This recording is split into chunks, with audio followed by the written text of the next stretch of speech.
हरे कृष्णा, राधे राधे दोस्तों, माताओं बहनें, आप सभी पर भगवान श्री राम की आशीर्वाद सदा सर्वदा बना रहे। आज आप हमारे चैनल में कुछ नया जानेंगे, कुछ नया सुनेंगे। आज आप हमारे चैनल में सुनेंगे चैत्र राम नवमी के दिन सुने जाने वाले भगवान राम की पौराणिक कथा। इसलिए आप अपने गर्भ में पल रहे शिशु को जरूर श्रवण कराइए। भगवान पुरुषोत्तम राम की पौराणिक कहानी, भगवान राम के जन्म के समय की कहानी, कैसे राजा दशरथ के घर में एक पुरुषोत्तम राम भगवान का अवतरण हुआ। तो आइए बड़ी ही प्रसन्न चित्त मन से गर्भवती माता अपने गर्भ में पल रहे शिशु को श्रवण कराइए भगवान राम की कहानी, चैत्र राम नवमी के दिन सुने जाने वाले पौराणिक कथा। इसके लिए माताओं बहनें एक शांत अवस्था में बैठ जाएं, जहां बहुत ज्यादा डिस्टर्ब ना हो। अपने कोमलता से दोनों हाथ अपने गर्भ पे रख लें और अपने बच्चे को धीरे से बुलाएं, आओ आओ मेरे बच्चे, मैं तुम्हें आज चैत्र राम नवमी के दिन सुने जाने वाली गर्भ कथा भगवान राम पुरुषोत्तम राम की कथा का रसपान करा रहे हैं। क्या तुम जानते हो भगवान राम कौन थे और उनका जन्म कहाँ हुआ, कैसे हुआ? तो आइए हम इसके बारे में जानते हैं। तो आपसे निवेदन है कि अगर वीडियो अच्छी लगेगी तो वीडियो को लाइक कीजिएगा और चैनल पे नए हैं तो चैनल को सब्सक्राइब करके बेल आइकन को ऑन कर लीजिएगा, ताकि ऐसे ही वीडियो के नोटिफिकेशन आप सबके पास सबसे पहले पहुंचे। और हो सके तो ज़्यादा से ज़्यादा शेयर कीजिएगा, ताकि हमारे जितने भी माताएं बहनें हैं उनके भी गर्भ में पल रहे शिशु को ये बात पता चले और इस वीडियो का आनंद और अपने बच्चे के जीवन मंगल की कामना और माताएं बहनें भी कर सके। तो आइए बड़े ही प्रसन्न चित्त मन से इस कथा की रसपान करते हैं। रामनवमी हिंदू धर्म में एक अत्यंत पवित्र पर्व है, जो भगवान श्री राम के जन्म की स्मृति में मनाया जाता है। यह पर्व विशेष रूप से चैत्र मास के शुक्ल पक्ष की नवमी तिथि को मनाया जाता है। श्री राम का जन्म त्रेता युग में अयोध्या के राजा दशरथ और रानी कौशल्या के घर हुआ था। इसलिए राम भक्त भगवान की लीलाओं को सुनते हैं और उनकी स्तुति करते हैं। रामनवमी के अवसर पर गर्भ कथा का विशेष महत्व है। अयोध्या के प्रतापी राजा दशरथ अपनी प्रजा के प्रति अत्यंत दयालु और न्याय प्रिय थे।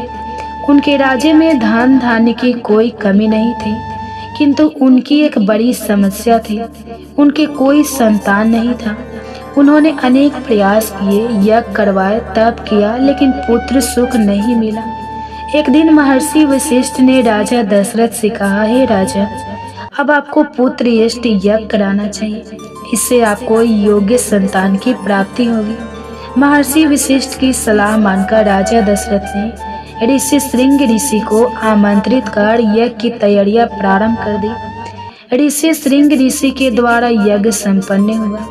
यज्ञ की पूर्णाहुति के बाद यज्ञ कुंड से अग्निदेव प्रकट हुए और उन्होंने राजा दशरथ को एक दिव्य खीर प्रदान की।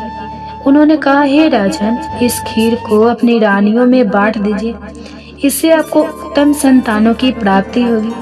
राजा दशरथ अत्यंत प्रसन्न हुए और उन्होंने वह खीर अपनी तीनों रानियों में बांट दी। उन्होंने रानी कौशल्या को आधी खीर दी, रानी सुमित्रा को चौथाई खीर दी और रानी केकई को भी चौथाई खीर दी। कुछ समय बाद तीनों रानियां गर्भवती हुई। भगवान विष्णु ने देवताओं की प्रार्थना स्वीकार करते हुए स्वयं पृथ्वी पर अवतार लेने का निश्चय किया। त्रेता युग में राक्षसों के राजा रावण के अत्याचारों से देवता, ऋषि मुनि और मानव त्रस्त हो गए थे। भगवान विष्णु ने श्री हरि से कहा, मैं दशरथ के घर में राम रूप में अवतरित होकर अधर्म का नाश करूंगा। जब माता कौशल्या गर्भवती हुई तो उनके भीतर एक अद्भुत प्रकाश प्रकट हुआ। वे सदा प्रसन्न रहने लगी। उनके हृदय में एक अद्वितीय शांति का अनुभव होता था। वे प्रतिदिन भगवान की आराधना करती और संत महात्माओं से सत्संग करती। उन दिनों माता कौशल्या जब भी ध्यान करती तो उन्हें दिव्य दृष्टि में भगवान श्री हरि के दर्शन होते। वे अनुभव करती कि उनका गर्भ कोई साधारण संतान नहीं, बल्कि स्वयं नारायण का अवतार है। इस दौरान अयोध्या में असीम शांति और आनंद की अनुभूति होने लगी। प्रकृति भी प्रसन्न हो गई थी। पेड़ हरे भरे हो गए, नदियां मधुर ध्वनि करने लगी, पक्षी सुंदर गीत गाने लगे। नवमी तिथि के दिन पूर्ण वर्षों नक्षत्र और कर्क लगन में माता कौशल्या ने भगवान श्री राम को जन्म दिया। उनका रूप अद्भुत था। उनका रंग श्यामल, नेत्र कमल के समान सुंदर, चारों भुजाएं शंख चक्र गदा और पग से सुशोभित थी। माता कौशल्या ने जब अपने पुत्र को इस दिव्य रूप में देखा तब वे विस्मय और भक्ति से भर उठी। भगवान ने माता कौशल्या को कहा, हे माँ, मैं नारायण हूँ और धर्म की रक्षा के लिए पृथ्वी पर अवतरित हुआ। आप मुझे सामान्य शिशु के रूप में देखें और मेरा पालन पोषण करें। इतना कहकर श्री राम एक साधारण बालक के रूप में परिवर्तित हो गए। राजा दशरथ के महल में आनंद की लहर दौड़ गई। पूरे अयोध्या में उत्सव मनाया जाने लगा। चारों ओर मंगल गान गाए जाने लगे। मंदिरों में भजन कीर्तन होने लगे। देवताओं ने पुष्प वर्षा की। आकाश में दुंदुभियां बजने लगी। भगवान श्री राम के जन्म से पूरी अयोध्या में सुख शांति का वातावरण बन गया। लोग प्रसन्नचित हो गए। सभी कष्ट और दुख समाप्त हो गए। श्री राम के साथ साथ रानी कैकेयी के गर्भ से भरत और रानी सुमित्रा के गर्भ से लक्ष्मण और शत्रुघ्न का जन्म हुआ। चारों भाइयों का जन्म होते ही अयोध्या में हर्ष और उल्लास की लहर दौड़ पड़ी। राजा दशरथ ने महान उत्सव का आयोजन किया और पूरे राज्य में दान पुण्य किया। राम जन्म की यह कथा, यह गर्भ कथा हमें यह संदेश देती है कि जब धर्म की हानि होती है और अधर्म बढ़ जाता है तब स्वयं भगवान पृथ्वी पर अवतरित होते हैं। यह कथा हमें भक्ति, प्रेम, करुणा और धर्म के मार्ग पर चलने की प्रेरणा देती है। चैत्र राम नवमी के अवसर पर इस कथा को सुनने और पढ़ने से जीवन में सुख, समृद्धि, शांति और आध्यात्मिक जागरण की प्राप्ति होती है। भगवान श्री राम के आदर्श हमें जीवन में सत्य, मर्यादा और कर्तव्य के मार्ग पर चलने की प्रेरणा देती है। तो माताओं बहनें, ये कथा आपको कैसी लगे कमेंट्स करके जरूर बताएं। अगर कथाएं अच्छी लगी है तो वीडियो को लाइक कीजिए और चैनल पे नए हैं तो चैनल को सब्सक्राइब कर लीजिए, बेल आइकन ऑन कर लीजिए और साथ ही साथ ज़्यादा से ज़्यादा वीडियो को शेयर कीजिए, अपने फैमिली फ्रेंड के साथ शेयर कीजिए। तो आप सुनिए गर्भ कथा। एक गर्भ कथा। अगर ये कथाएं आपको अच्छी लगेगी तो वीडियो को लाइक कीजिए और कमेंट बॉक्स में हरे कृष्णा जरूर लिखिए। और हमारे चैनल पे नए हैं और हमारी आवाज़ आज पहली बार सुन रहे हैं तो हमारे चैनल को सब्सक्राइब करके बेल आइकन को ऑन कीजिए ताकि ऐसे ही वीडियो की नोटिफिकेशन सबसे पहले आपके पास पहुंचे। तो चलिए आइए श्रवण करते हैं गर्भ कथा, जिसे प्रेगनेंसी में हर गर्भवती माता को जरूर श्रवण करना चाहिए। कहते हैं कि व्यक्ति योगिया के साथ योगी और भोगियों के साथ भोगी बन जाता है। व्यक्ति को जीवन के अंतिम राहों में उसे कौन सी गति मिलेगी, यह भी उसकी संगति पर ही निर्भर करता है। संगति का जीवन में बहुत गहरा प्रभाव पड़ता है। संगति से मनुष्य जहाँ महान बनता है, वहीं बुरी संगति से उसका पार्टनर भी हो जाता है। और आज संतान को ऐसे ही एक प्रेरक प्रसंग के बारे में सुनाए जो उसे बताएगी कि जीवन में अच्छा साथ होने का कितना ज़्यादा फायदा होता है। आइए कथा को प्रारंभ करें। सभी माताएं शांत भाव से बैठ जाए, अपने दोनों हाथ अपने गर्भ पर रख लें, कोमलता से अपनी आंखें बंद कर लें और अपनी संतान से कहे, आओ मेरे बच्चे, मैं तुम्हें एक कथा सुनाती हूँ। एक बार की बात है, राजकुमार को तोता पालने का मन किया। राजा को बताया गया। तब राजा ने अपने मंत्रियों से कहा, मंत्रीवर, राजकुमार को एक तोता पालने का मन है, जाकर आज शाम तक ही कहानी से तोता लेकर आओ। तोता एकदम से तो कहानी मिलता नहीं था, इसलिए मंत्री एक संत के पास गए और कहा, भगवान, राजा साहब एक तोता लेने की जिद कर रहे हैं, आप अपना तोता दे दो तो बड़ी कृपा होगी। संत ने कहा, ठीक है, ले लो। राजा ने सोने के पिंजरे में बड़े स्नेह से तोता की सुख सुविधा का प्रबंध किया। तो तब ब्रह्मा मुहूर्त में बोलने लगा तोता, जय श्री राम, ओम तत्सव, ओम तत्सव। उठो राजा, उठो महारानी, दुर्लभ मानव तन मिला है, यह सोने के लिए नहीं है, भजन करने को मिला है। राजा परिवार बड़े सवेरे उठकर उसकी बातें सुना करता था। राजा कहते थे कि तोता क्या मिला, हमें तो एकांत ही मिल गया। पर हर जीव की एक निश्चित आयु होती है। एक दिन वह तोता मर गया। राजा, रानी, राज परिवार और पूरे राज्य में हफ्तों तक शोक मनाया गया, झंडा झुका दिया गया। किसी प्रकार राज परिवार ने शोक का वर्णन किया और राजकाज पे पुनः गए। राजा साहब ने कहा, मंत्रीवर, खाली पिंजरा सूना लगता है, एक और तोता की व्यवस्था की जाए। मंत्री ने इधर उधर देखा, एक कसाई के यहाँ वैसा ही बहुत तोता पिंजरे में तंगा देखा। मंत्री ने कहा कि राजा साहब चाहते हैं कि यह तोता उन्हें मिले। तब कसाई ने बोला कि ठीक है। कसाई वाला तोता राजा के पिंजरे में पहुँच गया। राज परिवार बहुत प्रसन्न था। सबको लगा कि वही तोता जीवित होकर चला आया है। दोनों की नासिक, पंख, आकर, चितवन सब एक जैसे थे। लेकिन बड़े सवेरे तू तो इस प्रकार राजा को बुलाने लगा जैसे वह कसाई अपने नौकरों को उठाता था। उठ हरामी के बच्चे, पढ़ा हुआ है साला, एक दो चप्पल की लगाऊंगी तभी समझ आएगी। चल उठ जा यहाँ से, मेरे लिए अंडे ला और फिर मुर्गियों को काट। कमीने यही बात को बार बार दोहराने लगा। राजा को इतना क्रोध आया कि उसने तोता को पिंजरे से निकाला और गर्दन मरोड़ के केले के बाहर फेंक दिया।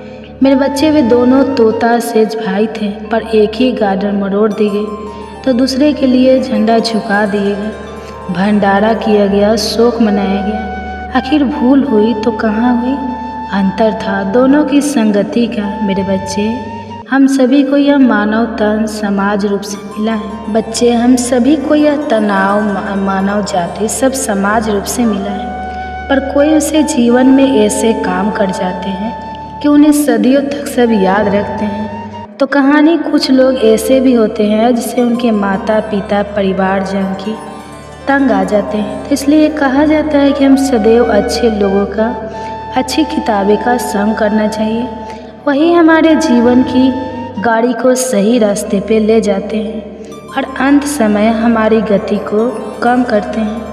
कबीर दास जी ने बड़े ही सरल शब्दों में कहा है, कबीर तन पंछी भाया, जहाँ मन तहाँ उड़ी जाए। जो जैसी संगति करे सो पैसा फल वैसा ही पाए। अर्थात कबीर दास जी कहते हैं कि हमारा तन एक पक्षी की तरह है, उसके पास आज़ादी भी है।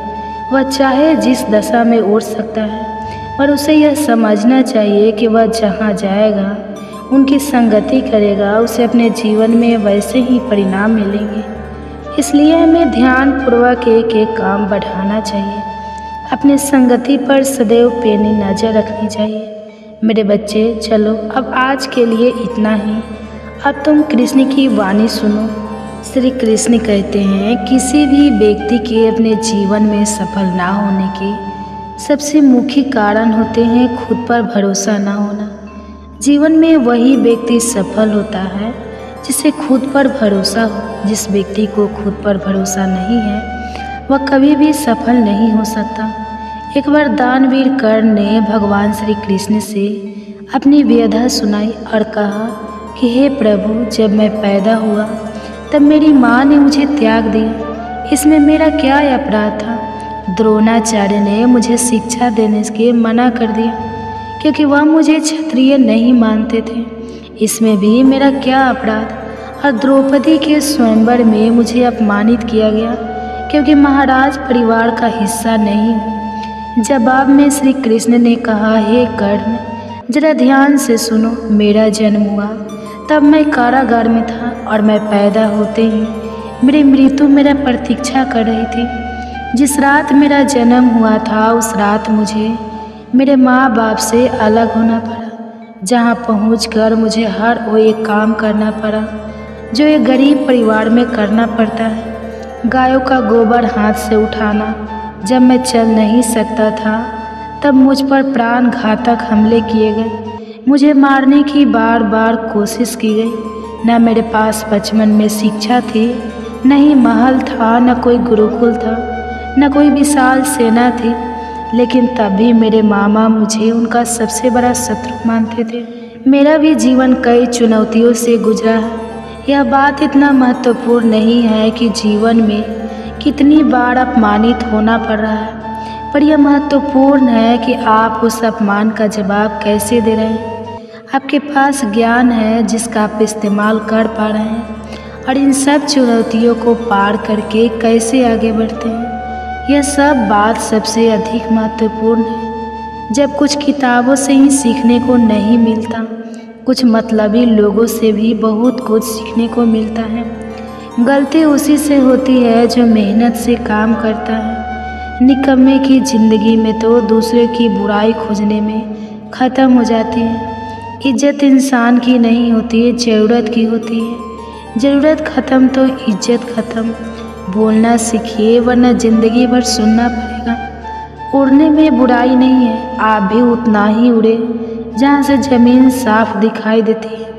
सिर्फ वो लोग आपकी परवाह करते हैं जो आपको तब भी सुन सकते हैं जब आप चुप होते हैं। चिंता उतनी करिए जितने में काम हो जाए, उतना नहीं कि ज़िंदगी तमाम हो जाए। आप अपने शब्दों को चाहे जितनी भी समझदारी से बोलिए, लेकिन सुनने वाला अपनी योग्यता और अपने मन के विचारों के अनुसार उसका मतलब निकालता है। यकीन करो, जो तुम्हें भूल चुका है वो भी याद करेगा, बस उसके मतलब के दिन आने दो। कहानी ज़िंदगी की यही है कि इसमें मनचाहा किरदार नहीं मिलता। ज़िंदगी तो अपने दम पर ही जाती है, दूसरे को कंधे पर तो सिर्फ जनाजे उठाए जाते हैं। आपकी मुस्कान आपके चेहरे पर भगवान के हस्ताक्षर हैं। उसे अपने आंसुओं से ढूंढ ले या क्रोध से मिटने ना दे। कोई भी व्यक्ति हमारा मित्र या शत्रु बनकर संसार में नहीं आता। हमारा व्यवहार और शब्द ही लोगों को मित्र और शत्रु बनाता है। जो व्यक्ति हर वक्त दुख का रोना रोता है, उसके द्वार पर खड़ा सुख बाहर से ही लौट जाता है। जिसके पास उम्मीद और आस है वह जिंदगी के हर इम्तिहान में पास है। हर कोई अपना नहीं होता, और यही सच है। कितने अजीब है यह जमाने के लोग खिलौना छोड़कर जज्बातों से खेलते हैं। महान दिमाग विचारों की चर्चा करता है, औसत दिमाग घटनाओं की चर्चा करता है, और छोटा दिमाग लोगों की चर्चा करता है। अहंकार ना पालिए, वक्त के समंदर में कई सिकंदर डूब गए। इन 5 जगहों पर हमेशा चुप रहिए। पहला, जहां आपके शब्दों की कोई कीमत नहीं। दूसरा, जहां बोलने के बाद आपको पछताना ना करना पड़े। तीसरा, अगर आपके बोलने से किसी का दिल दुखता है।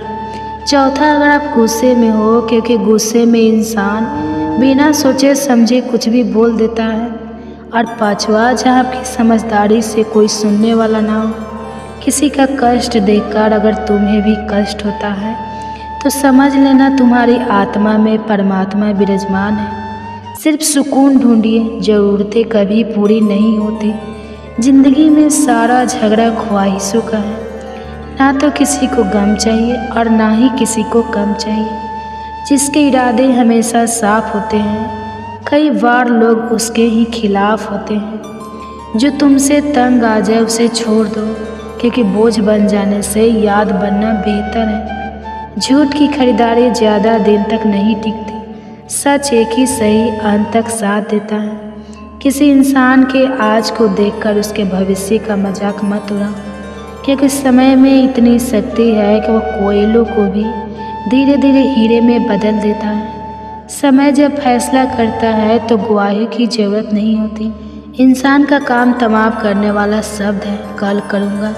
ना तो अधिक बोलना अच्छा है, ना ही ज़रूरत से ज़्यादा चुप रहना। जैसे बहुत अधिक वर्षा होना भी अच्छा नहीं है, वैसे बहुत अधिक धूप भी अच्छी नहीं होती। विचार कीजिए, जब हमारा जन्म हमारी मर्जी से नहीं होता तो मरण भी हमारी मर्जी से नहीं होता। तो इस जन्म मरण के बीच में होने वाली सारी व्यवस्था हमारी मर्जी से कैसे हो सकती है। ज़िंदगी में हर मौके का फ़ायदा उठाओ, और किसी के मजबूरी का नहीं। अगर ज़िंदगी मौका देती है तो धोखा भी देती है। आज के ज़माने में सुखी होना तो स्वार्थी बनना पड़ेगा। यह हम नहीं, इस युग की सत्य हकीकत है। जो हमारे जज्बातों की कदर नहीं कर सकते, उनके पीछे पागल होना प्यार नहीं, बेवकूफ़ी है। हवाएं अगर मौसम का रुख बदल सकती है तो दुआएं भी मुसीबत का पल जरूर बदल सकती है। जो दिल में है उसे कहने की हिम्मत रखो, जो दूसरे के दिल में है उसे समझने की समझ रखो। रिश्ते कभी नहीं टूटेंगे। अपनी लगन, धैर्य, हिम्मत और सकारात्मक विचारों के सहारे इंसान अनेक विकट परिस्थितियों में भी सफलतापूर्वक बाहर आ सकता है। यह एक निश्चित बात है कि आप काम खत्म नहीं कर सकते। अगर आप काम शुरू नहीं करेंगे, किसी भी काम का सबसे कठिन हिस्सा काम को शुरू करना है। कभी हार मत मानो। आज कठिन है, कल बेहतर होगा, लेकिन कल के दिन के बाद सुनहरा होगा। अगर इंसान में कुछ करने की इच्छा हो तो दुनिया में कुछ असंभव नहीं है। जहाँ दूसरों को समझना मुश्किल हो जाए, वहाँ खुद को समझ लेना ही बेहतर है। बदन है मिट्टी का, सांसें सारी उधार है। घमंड भी है तो किस बात का, यहाँ तो हम सब किराएदार हैं। परेशानियाँ जिंदगी का हिस्सा है। जिसने अपनी परेशानियों पर कदम रखा है वह जीत गया है, और जिसने अपनी परेशानियों को सर पर सवार कर लिया वह लूट गया। जीवन में कई बार हम बड़ी बड़ी परेशानियों से यूं ही निकल जाते हैं, मानो कोई है जो हमारा साथ दे रहा है, और उसी अदृश्य शक्ति को हम परमात्मा कहते हैं। इसलिए याद रखना, जब दुनिया साथ छोड़ दे तो ईश्वर आपका हाथ थाम लेता है। क्रोध के सामने थोड़ा रुकना सीखो और गलती के सामने थोड़ा झुकना सीखो। जो आपके हाथ में नहीं है, यदि उसका मुंह करोगे तो जीवन नर्क बन जाएगा। जीवन में इतना सबक तो मिल गया। फिक्र में रहोगे तो खुद चलोगे, बेफिक्र रहोगे तो दुनिया जलेगी। तन्हाई का एक अलग ही मज़ा है, इसमें डर नहीं होता। किसी के छोड़ जाने तुमने खुद को कमज़ोर मन रखा है, वरना जो तुम कर सकते हो कोई दूसरा नहीं कर सकता। जिसे गर्भवती माता को जरूर सुबह शाम श्रवण जरूर करना चाहिए, और अपने गर्भस्थ शिशु को जरूर श्रवण कराना चाहिए। अगर वीडियो अच्छी लगेगी तो वीडियो को लाइक कीजिएगा और कमेंट बॉक्स में हरे कृष्णा जरूर लिखिएगा, और साथ ही हमारे चैनल को सब्सक्राइब भी जरूर कर लीजिएगा, और साथ ही बेल आइकन को भी प्रेस जरूर कर लीजिएगा, ताकि ऐसे ही वीडियो आप सबके पास सबसे पहले पहुँचे। तो आइए आज श्रवण करते हैं गर्भ कथा। गर्भ में मिलने वाले कष्टों का रहस्य बहुत ही गूढ़ और हृदय को झोड़ देने वाला है। श्री कृष्ण अर्जुन से कहते हैं, हे पार्थ, जब कोई जीव माँ के गर्भ में आता है तो केवल शरीर धारण नहीं करता, बल्कि अपने पूर्व जन्मों के कर्मों का पूरा बोझ भी साथ लाता है। वह मांस, मज्जा और रक्त के बीच एक अंधेरे कैद में घिरा रहता है, जहाँ चारों ओर केवल अंधकार, घुटन और पीड़ा होती है। 6 माह के बाद जब उसे होश आने लगता है तो असहनीय दुर्गंध के बीच कड़ा उठता है। उस घुटन भरे संसार में हर क्षण उसे ऐसा प्रतीत होता है जैसे वह किसी कठोर दंड को भोग रहा हो। तब वह आत्मा आर्त स्वर में ईश्वर से पुकारती है, हे प्रभु, मैंने ऐसा कौन सा पाप किया था जो मुझे इस अंधकारमय नरक में धकेल दिया गया। मैं इस मोह माया से भरी दुनिया में जन्म नहीं लेना चाहता।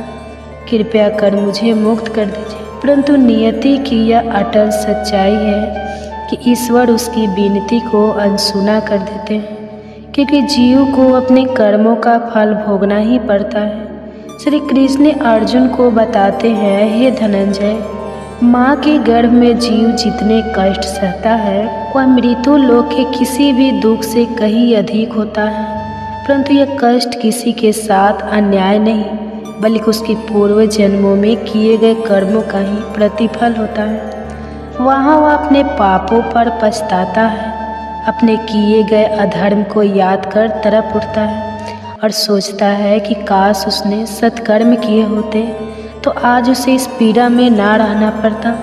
परंतु जैसे जैसे जन्म की घड़ी पास आती है वैसे वैसे वह अपने पूर्व जन्म की बातें भूलने लगता है। जैसे ही वह संसार में जन्म लेता है, उसे अपने बीते हुए जन्म की कोई स्मृति नहीं रहती। वह फिर उसी मोह माया में लिप्त हो जाता है, वही भूले दोहराने लगता है और फिर वही जन्म मरण का चक्र चलता रहता है। भागवत गीता में भगवान श्री कृष्ण कहते हैं, हे अर्जुन, यह चक्र अनंत है। जब तक जीव अपनी आत्मा के परम सत्य को नहीं जान लेता, तब तक वह जन्म और मृत्यु के इस चक्र में बंधा रहता है। यही नहीं, यदि कोई गर्भवती स्त्री भागवत गीता का श्रवण करती है, तो उसके गर्भ में पल रहे शिशु का मानसिक और आध्यात्मिक विकास होता है। ऐसे माता पिता को संस्कारी, बुद्धिमान और श्रेष्ठ संतान की प्राप्ति होती है, जो न केवल इस जीवन को संवारती है, बल्कि आत्मा के मोक्ष का मार्ग भी प्रशस्त करती है। गर्भ गीता केवल एक ग्रंथ नहीं, बल्कि जीवन और जन्म के सबसे गहरे रहस्यों का उद्घाटन है। यह वह दिव्य ज्ञान है जो हमें सोचने पर विवश करता है। क्या हम इस चक्र से मुक्त हो सकते हैं? क्या कोई ऐसा मार्ग है जो हमें मोक्ष की ओर ले जाए? भगवान श्री कृष्ण स्वयं हमें यह सिखाते हैं कि संसार एक स्वप्न के समान है, जहाँ हर जन्म हमें मोक्ष का एक अवसर देता है। अब यह हम पर निर्भर करता है कि हम इस जीवन को केवल भोगों में व्यतीत कर देते हैं या आत्मज्ञान प्राप्त कर अपने असली स्वरूप को पहचानते हैं। अर्जुन का हृदय और भी व्यथित हो उठा। उसने व्याकुल स्वर में कहा, हे प्रभु, यह मन तो मतवाले हाथी के समान बेलगाम है। इसकी तृष्णा कभी समाप्त नहीं होती। यह 5 इंद्रियों के वश में है और इन पर सबसे अधिक प्रभाव अहंकार का है। यह अहंकार इतना बलवान है कि यह मनुष्य को पतन की ओर धकेल देता है। कृपया कर बताइए, इस मन को कैसे वश में किया जाए? भगवान श्री कृष्ण ने धैर्यपूर्वक कहा, हे अर्जुन, यह मन सचमुच हाथी के समान उद्दंड है। इसकी तृष्णा इसे कभी स्थिर नहीं रहने देती। यह काम, क्रोध, लोभ, मोह और अहंकार के अधीन होकर अपने ही विनाश का कारण बनता है। किंतु जैसे एक मतवाले हाथी को अंकुश से नियंत्रित किया जाता है, वैसे ही इस मन रूपी हाथी को वश में करने का एकमात्र उपाय है ज्ञान का। अंकुश अहंकार से ग्रस्त प्राणी अंधकार में गिरता है, नरक के गर्भ में समा जाता है।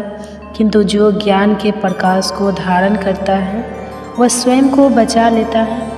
अर्जुन ने व्याकुल होकर पूछा, हे कृष्ण, यह प्राणी बार बार गर्भ में क्यों आता है? यह जन्मते ही पीड़ा क्यों सहता है?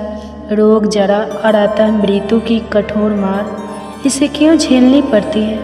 वह कौन सा पवित्र कर्म है जिससे यह जन्म मरण के बंधन से मुक्त हो सके? भगवान श्री कृष्ण ने गंभीरता से उत्तर दिया, हे अर्जुन, यह मनुष्य अज्ञान और मोह में अंधा है। यह संसार के नश्वर सुख में आसक्त होकर बार बार जन्म लेता है, बार बार मरता है। इसे कभी चैन नहीं मिलता। यह जिस वस्तु को पा लेता है, उसके खोने का डर इसे सताता है, और जो नहीं मिलती उसकी चाह में जीवन भर भटकता रहता है। 8 पहर माया के पीछे दौड़ता है और इसी मोह के कारण यह गर्भ के दुखों को सहता रहता है। श्री कृष्ण के इन वचनों ने अर्जुन के हृदय में एक तीव्र ज्वाला जला दी। उसकी आत्मा जैसे किसी अनजाने सत्य को पहचानने लगी। वह समझने लगा कि मनुष्य का सबसे बड़ा शत्रु स्वयं उसका अहंकार है और सबसे बड़ी मुक्ति का द्वार केवल ज्ञान में है। अर्जुन व्याकुल होकर बोले, हे भगवान, कुछ लोग तुम्हारे नाम का स्मरण करते हुए वन वन भटकते हैं, कुछ वैराग्य धारण कर लेते हैं और कुछ धर्म कर्म में लीन रहते हैं। इन सब में सच्चा भक्त कौन है? कौन वास्तव में तुम्हारे निकट है? और वह वैष्णव कौन है जो तुम्हारे चरणों का वास्तविक अधिकारी है? भगवान श्री कृष्ण मुस्कुराए और बोले, हे अर्जुन, जो मेरे नाम के लिए संसार की मोह माया त्याग कर वन में विचलन करते हैं, वे सन्यासी हैं। लेकिन जो अपने सिर पर जटा बांधते हैं, अंग पर भस्म लगाते हैं और फिर भी अहंकार से भरे होते हैं, उनमें मैं नहीं हूँ। अहंकार ही उनके लिए सबसे बड़ी बाधा है, जिससे मेरा दर्शन उनके लिए दुर्लभ हो जाता है। अर्जुन का मन व्याकुल हो उठा। वे आगे बोले, हे प्रभु, कौन सा ऐसा पाप है जिससे किसी की पत्नी की मृत्यु हो जाती है? कौन सा अपराध किसी के पुत्र को छीन लेता है? और वह कौन सा अधर्म है जिससे कोई नपुंसक हो जाता है? भगवान श्री कृष्ण ने गंभीर स्वर में उत्तर दिया, हे अर्जुन, जो व्यक्ति किसी से उधार लेता है और उसे लौटाने की नियत नहीं रखता, उसके इस पाप से उसकी पत्नी असमय मृत्यु को प्राप्त होती है। जो व्यक्ति किसी की अमानत में खयानत करता है, उसका पुत्र काल के गाल में समा जाता है। और जो किसी से वादा करता है परंतु समय आने पर मुकर जाता है, वह अगले जन्म में नपुंसक होता है। ये सभी पाप अत्यंत घोर है, जो जीवन को दुख और विनाश की ओर ले जाते हैं। अर्जुन का मन व्याकुल हो गया। उन्होंने कांपते स्वर में पूछा, हे प्रभु, कुछ लोगों को आप अपार धन संपत्ति स्वर्ण और वैभव देते हैं, वे कौन से पुण्य के भागी होते हैं? और जो हाथी घोड़ा रथ जैसे राजसी सुख पाते हैं, उन्होंने कौन सा महान कर्म किया होता है? भगवान श्री कृष्ण ने मंद मुस्कान के साथ उत्तर दिया, हे अर्जुन, इस संसार में जो मनुष्य दानशील होते हैं, जो अपने धन को धर्म और सत्कर्म में लगाते हैं, जो भूखों को भोजन कराते हैं और निष्काम सेवा करते हैं, वे स्वर्ण और अपार धन संपदा प्राप्त करते हैं। और जो व्यक्ति सत्य और न्याय के मार्ग पर चलते हैं, जो अपने जीवन को धर्म और लोक कल्याण के लिए अर्पित करते हैं, वे हाथी घोड़ा और रथ जैसे राजसी सुखों के अधिकारी बनते हैं। ये सब उनके पूर्व जन्मों के पुण्य का ही फल है। इस संसार में कर्म ही सर्वस्व है, और जो जैसा करता है उसे वैसा ही फल प्राप्त होता है। अर्जुन ये सुनकर गहरे चिंतन में डूब गए। उन्होंने समझ लिया कि संसार में कोई भी सुख दुख बिना कारण नहीं आता। हर जन्म, हर परिस्थिति, हर भाग्य केवल और केवल अपने कर्मों का ही परिणाम है। अर्जुन ने व्याकुल होकर पूछा, हे प्रभु, यह संसार इतना विविध क्यों है? कोई राजा बनता है, कोई निर्धन रहता है, कोई विद्वान होता है तो कोई अज्ञानी। किस पुण्य के प्रभाव से किसी को ऐश्वर्य मिलता है और कौन से कर्म किसी को निर्धनता की ओर ढकेल देते हैं? भगवान श्री कृष्ण ने करुणा से देखा और उत्तर दिया, हे अर्जुन, जो मनुष्य स्वर्ण का दान करते हैं, वे अगले जन्म में घोड़ों और रथों के स्वामी बनते हैं। जो निष्काम भाव से कन्यादान करते हैं, वे पुनः पुरुष योनि में जन्म लेते हैं। जो अन्न दान करते हैं, उनका स्वरूप सुंदर होता है, और जिन्होंने विद्या का दान किया है, वे स्वयं भी विद्यावान होते हैं। संतों की सेवा करने वाले पुण्य आत्माओं को पुत्र रत्न की प्राप्ति होती है। अर्जुन ने गहरी सांस ली और पुनः पूछा, हे प्रभु, कौन सा पाप ऐसा है जिससे मनुष्य जीवन भर रोगों से ग्रस्त रहता है? कौन सा अधर्म उसे गधे का जन्म लेने को बाध्य करता है?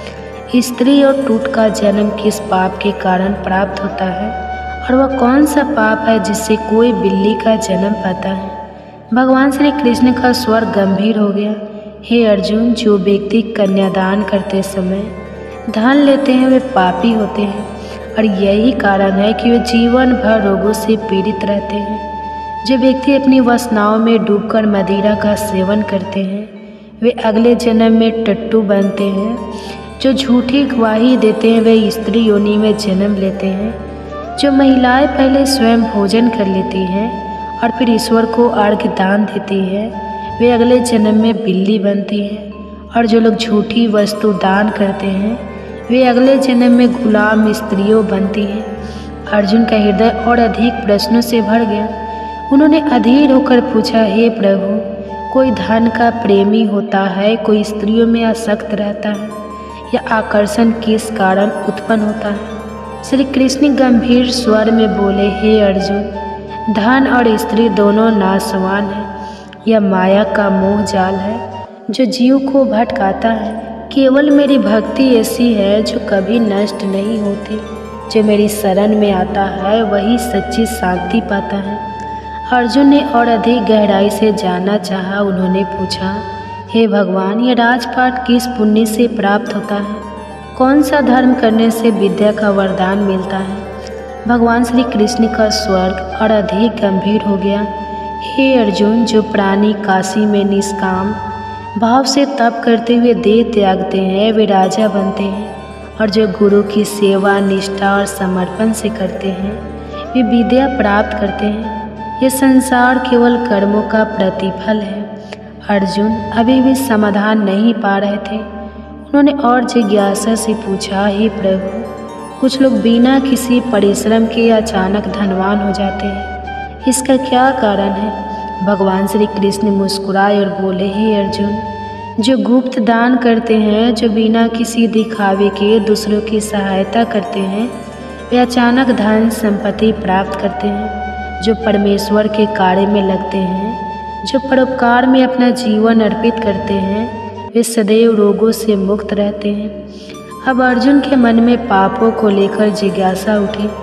उन्होंने भयभीत स्वर में पूछा, हे भगवान, कौन से पाप मनुष्य को अम्ली नशेड़ी बना देते हैं? कौन से पाप से गूंगे हो जाते हैं और कौन सा पाप कुष्ठ रोग का कारण बनता है? भगवान श्री कृष्ण के नेत्रों में एक गहरी गंभीरता झलक उठी। वे बोले, हे अर्जुन, जो व्यक्ति नीच कुल की स्त्रियों के साथ अनुचित संबंध रखते हैं वे अगले जन्म में अम्ली बनते हैं। जो गुरु से शिक्षा प्राप्त करके भी उसे भूल जाते हैं, अपने गुरु का अपमान करते हैं, वे गूंगे होते हैं। और जो निर्दोष गौ की हत्या करते हैं वे कुष्ठ रोग से पीड़ित होते हैं। इन पापों का प्रायश्चित अत्यंत कठिन होता है। अर्जुन का हृदय पीड़ा से भर उठा। उन्होंने कांपते हुए कहा, हे प्रभु, कोई व्यक्ति रक्त विकार से ग्रस्त क्यों होता है? कोई निर्धन क्यों जन्म लेता है? किस पाप के कारण खंड वायु का कष्ट मिलता है? कौन से पाप से कोई अंधा या पंगु बनता है? और कुछ स्त्रियां बाल विधवा क्यों होती है? भगवान श्री कृष्ण का स्वर करुणा से भर उठा। हे अर्जुन, यह सब पापों का परिणाम है। जो व्यक्ति अन्याय से अर्जित धन से अपना जीवन व्यतीत करता है और रक्त विकार से ग्रस्त होता है, जो मनुष्य दूसरों का हक छीनता है वह निर्धनता का जीवन जीता है, जो प्राणी के साथ छल करता है वह अगले जन्म में खंड वायु लकवे का शिकार होता है, जो अपने माता पिता का अपमान करता है वे अगले जन्म में अंधे या पंगु जन्म लेते हैं, और जो स्त्रियां छल कपट से अपने पति को कष्ट देती हैं वे अगले जन्म में बाल विधवा हो जाती हैं। अर्जुन के नेत्रों में अश्रु छलक पड़े। वे समझ गए कि संसार में सुख दुख स्वास्थ्य रोग धन निर्धनता सब कुछ केवल और केवल कर्मों का ही फल है। जो जैसा करता है उसे वैसा ही फल भोगना पड़ता है। अर्जुन ने गहरी श्रद्धा से भगवान श्री कृष्ण के चरणों में प्रणाम किया और अत्यंत भावुक होकर पूछा, हे प्रभु, आप पर ब्रह्मा हैं। आप जानते हैं आपको कोटि कोटि प्रणाम। पहले मैं आपको केवल अपना संबंधी मानता था, परंतु अब मैं आपको संपूर्ण ब्रह्मांड के ईश्वर रूप में देख रहा हूँ। हे परमेश्वर, कृपया कर बताइए गुरु दीक्षा का क्या महत्व है और सच्चे गुरु का स्वरूप कैसा होता है? भगवान श्री कृष्ण की दृष्टि प्रेम और करुणा से भर उठी। वे मंद मुस्कान के साथ बोले, हे अर्जुन, धन्य हो तुम, धन्य है वो माता पिता जिन्होंने तुम जैसा पुत्र पाया। तुम्हारी जिज्ञासा तुम्हारे उद्धार का संकेत है। हे अर्जुन, इस संसार में गुरु का स्थान सर्वोच्च है। संपूर्ण ब्रह्मांड का गुरु स्वयं जगन्नाथ है। विद्या का गुरु काशी है और चारों वर्णों के लिए सन्यासी गुरु का स्वरूप होता है। सन्यासी वही कहलाता है जिसने सब कुछ त्याग कर केवल मेरे नाम में अपना मन लगाया हो। ब्राह्मण ही जगत गुरु होता है, परंतु सच्चा गुरु वही है जिसने अपनी सभी इंद्रियों को जीत लिया हो, जिसे संपूर्ण संसार ईश्वरमय प्रतीत होता हो, जो माया मोह से परे और परम तत्व को जानने वाला। हे अर्जुन, जो गुरु के प्रति भक्ति भाव रखता है, जो गुरु के समक्ष बैठकर भोजन करता है, उसका भजन सफल होता है। तो जो गुरु से विमुख होता है वह महान पापी है, उसके लिए सारा संसार व्यर्थ है। जो बिना गुरु के रहता है वह चंडाल के समान होता है। जैसे गंगा जल भी यदि मदिरा के पात्र में रखा जाए तो अपवित्र हो जाता है, वैसे ही बिना गुरु का भजन भी निसफल होता है। उसका भोजन देवता तक स्वीकार नहीं करते, उसके सारे शुभ कर्म व्यर्थ हो जाते हैं। हे अर्जुन, कुंता, स्वर्ग, गधा और कौवा ये सभी हीन योनियां हैं, परंतु उनसे भी अधिक नीच वह मनुष्य है जो गुरु को नहीं अपनाता। गुरु के बिना कोई भी प्राणी मोक्ष प्राप्त नहीं कर सकता। जो बिना गुरु के रहता है वह निश्चित रूप से नरक में जाता है। गुरु दीक्षा के बिना किए गए सभी कर्म निसफल हो जाते हैं। हे अर्जुन, जैसे गंगा समस्त नदियों में श्रेष्ठ है, जैसे सभी व्रतों में एकादशी का व्रत सर्वोत्तम है, वैसे ही सभी पूर्ण कर्मों में गुरु की सेवा श्रेष्ठ है। जो गुरु को अपनाए बिना धर्म करता है वह केवल पशु योनि में उसका फल भोगता है और 84 लाख योनियों में भटकता रहता है। अर्जुन का हृदय भाव विह्वल हो उठा। उनकी आंखों में श्रद्धा के आंसू छलक है। उन्होंने कांपते स्वर में पूछा, हे प्रभु, गुरु दीक्षा क्या होती है? कैसे एक साधारण प्राणी गुरु की कृपा प्राप्त कर सकता है? भगवान श्री कृष्ण के नेत्रों में दिव्य तेज झलक उठा। उन्होंने गंभीर और मधुर स्वर में कहा, हे अर्जुन, धन्य है तेरा जन्म, क्योंकि तूने यह परम पवित्र प्रश्न किया। गुरु दीक्षा मात्र 2 अक्षरों में समाई हुई है, हरि ए और हरि एम ए। 2 अक्षर गुरु द्वारा प्रदान किए जाते हैं और चारों वर्णों के लिए इन्हें अपनाना सर्वोत्तम है। जो व्यक्ति गुरु की सच्चे मन से सेवा करता है वह मेरे हृदय में स्थान पाता है। वह 84 लाख योनियों से मुक्त हो जाता है, जन्म मरण के बंधन से छूट जाता है और नरक के दुखों से बच जाता है। जो गुरु की सेवा नहीं करता वह 3 करोड़ 50 लाख वर्षों तक नरक भोगता है, लेकिन जो गुरु की सेवा करता है वह कई अश्वमेध यज्ञों के पुण्य का भागी बनता है। गुरु की सेवा करना ही मेरी सेवा करना है। हे अर्जुन, हमारे इस पवित्र स्वाद को जो भी प्राणी श्रद्धा से पढ़ेगा और सुनेगा वह जन्म जन्मांतर के कष्टों से मुक्त हो जाएगा। उसके 84 लाख योनियाँ कट जाएगी और वह गर्भ के दुखों से सदा के लिए मुक्त हो जाएगा। अर्जुन की आंखों से अश्रुधारा बह निकली।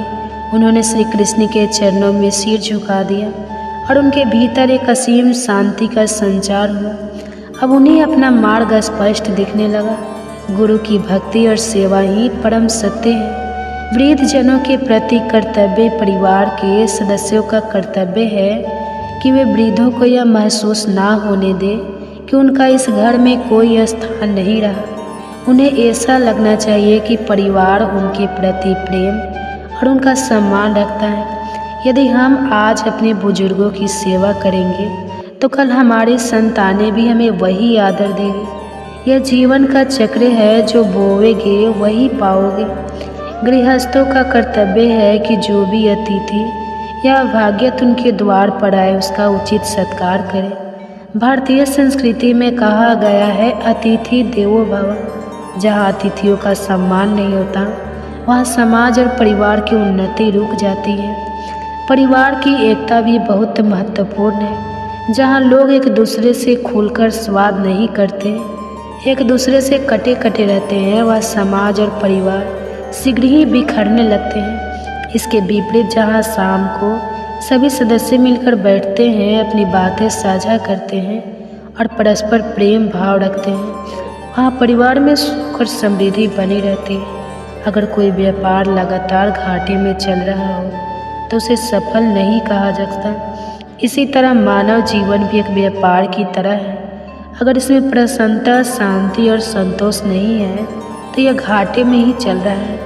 अत्यधिक इच्छाएं, अहंकार, द्वेष, क्रोध, असहिष्णुता और स्वार्थ यह सभी जीवन को धीरे धीरे नष्ट कर देते हैं।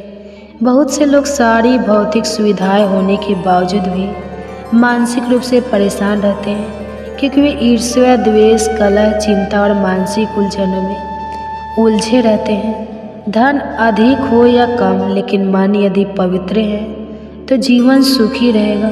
शुद्ध विचार, संतों और सज्जनों की संगति से मन की पवित्रता बनी रहती है। बुढ़ापा जीवन का अंतिम सत्य, अंत भला तो सब भला। यह कहावत सही है, लेकिन अधिकांश लोगों के लिए बुढ़ापा सबसे कष्टदायक समय बन जाता है।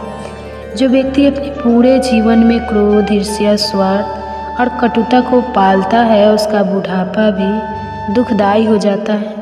परंतु जो संतोष, सेवा और प्रेम का मार्ग अपनाता है, वो अपने जीवन के अंतिम पड़ाव को भी शांति और सुख के साथ व्यतीत करता है।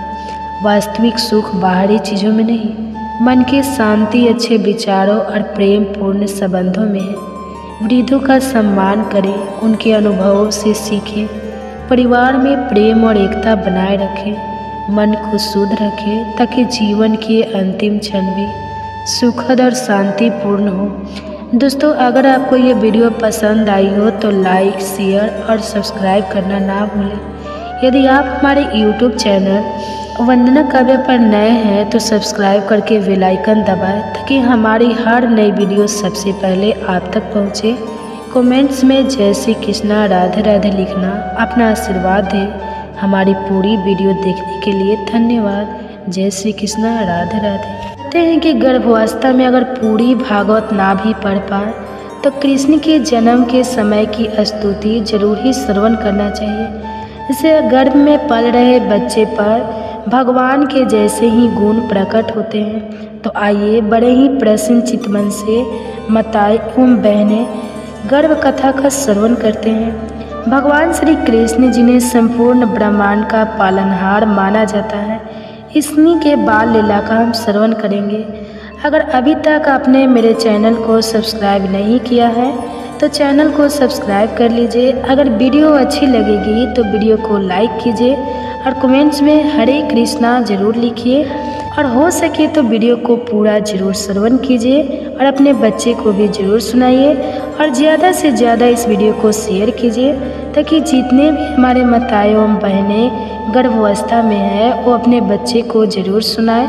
और बच्चे में भगवान के जैसे गुण भी आते हैं, बच्चे अच्छे संस्कार के पैदा होते हैं। तो भगवान श्री कृष्ण जी ने संपूर्ण ब्रह्मांड का पालनहार माना जाता है। उनका जब धरती पर जन्म लिया तो उन्हें बाल्यकाल की लीलाएं अत्यंत मोहक और चमत्कारी थी। उनके बाल रूप ने गोकुल और वृंदावन में भक्तों के हृदय को प्रेम और आनंद से भर दिया। यह कथा हमें उनकी अद्भुत बाल्यकाल की कुछ लीलाओं का रसपान कराएगी। कंस का अत्याचार दिन प्रतिदिन बढ़ता जा रहा था। उसने अपने बहन देवकी और उनके पति वासुदेव को कारागार में डाल दिया था, क्योंकि आकाशवाणी ने भविष्यवाणी की थी कि देवकी का 8वां पुत्र उसका संहार करेगा। जब श्री कृष्ण का जन्म हुआ तो कारागार के सभी द्वार अपने आप खुल गए और वासुदेव जी उन्हें टोकरी में रखकर यमुना पार गोकुल में नंद बाबा के घर ले गए।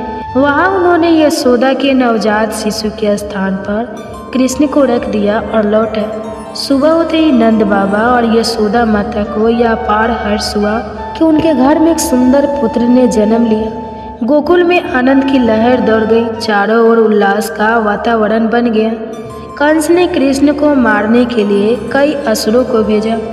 उनमें से एक थी पुतना, जो बच्चों को मारने के लिए उन्हें विषैले दूध से पिलाती थी। वो सुंदर स्त्री का रूप धारण कर गोकुल पहुँची और कृष्ण की गोद में लेकर उन्हें स्तनपान कराने लगे।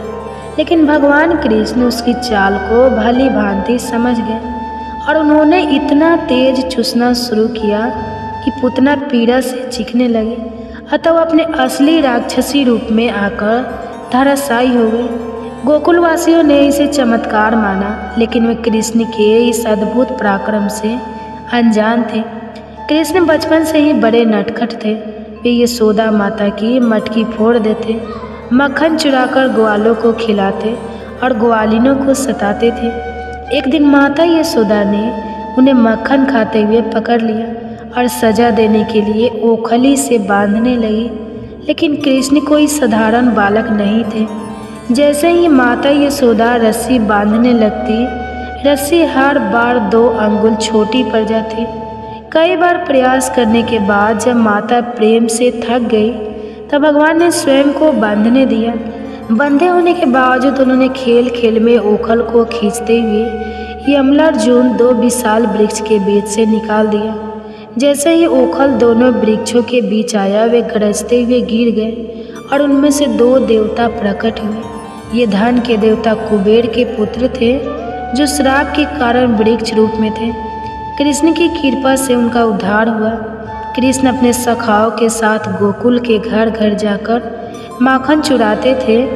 वे कभी मटकी फोड़ देते, कभी ऊंचाई पर रखी मटकी से मक्खन निकालने के लिए सखाओं के साथ पिरामिड बना लेते। इस पर गोकुल की ग्वालिनी यशोदा माता से शिकायत करने आई, माई तेरा लाला बहुत नटखट हो गया है, हमारे घरों में घुसकर मक्खन चुरा लेता है। यशोदा माता ने कृष्ण को डांटा, लेकिन कृष्ण भोलेपन से बोले, माई मैंने तो मक्खन नहीं खाया, देखो मेरे हाथ भी साफ, जबकि मक्खन उनके ओठों पर लगा हुआ था। कृष्ण की मासूमियत देखकर ग्वालिनी हंस पड़ी और उनके बाल रूप पर मुग्ध हो गई। यमुना नदी में कालिया नाग नामक एक विषैला नाग रहता था, जिससे जल दूषित हो गया था। गोकुल के पशु पक्षी और मनुष्य इससे त्रस्त थे। कृष्ण ने इस संकट का समाधान करने के लिए यमुना में छलांग लगा दी। उन्होंने कालिया नाग के सिर पर कूदकर नृत्य किया और उसे परास्त कर दिया।